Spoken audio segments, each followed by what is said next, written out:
The French president claimed the Brussels project is at stake when his colleagues discuss the next long-term budget and coronavirus recovery fund. Ahead of the European Council summit in Brussels, Mr. Macron said, "It's an ambitious moment for Europe. We are living a crisis without precedent in the health, social and economic areas, which requires more solidarity and ambition. France and Germany have come up with an agreement. It was the base of the Commission's proposal for the reactivation plan, and the next few hours are decisive to make this ambition possible and get everyone to commit so the plan in the budget can allow the social, economic and environmental reactivation of Europe. The European project is at stake here. I am confident, but prudent. We will do everything we can to find an agreement." Meeting for the first time since the pandemic exploded across the continent, EU leaders will discuss proposals for a €1.074 trillion 7-year budget and a €750 billion recovery fund for the worst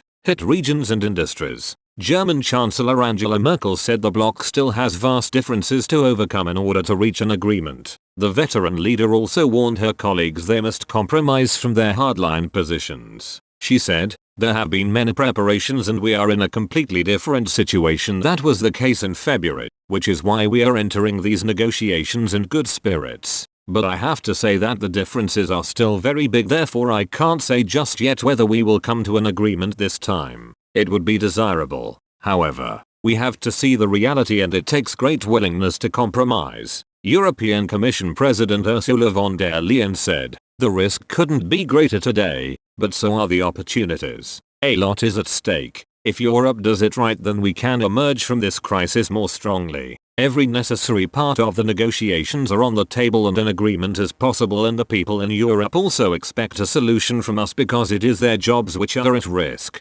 They are still facing the risk of the virus and we will have to learn to live with the virus. The entire world is watching Europe to see if we are able to rise together and to overcome this economic crisis caused by coronavirus." But the summit threatens being scuppered by the Dutch Prime Minister Mark Rutte. The Netherlands has called for countries receiving EU aid to agree to reforms in their labour markets and pension systems before being allowed access to the cash being made available from pandemic-stricken industries and regions. Mr. Rutte is leading the opposition alongside other fiscally conservative northern member states. He told reporters, "I'm not optimistic, but you never know."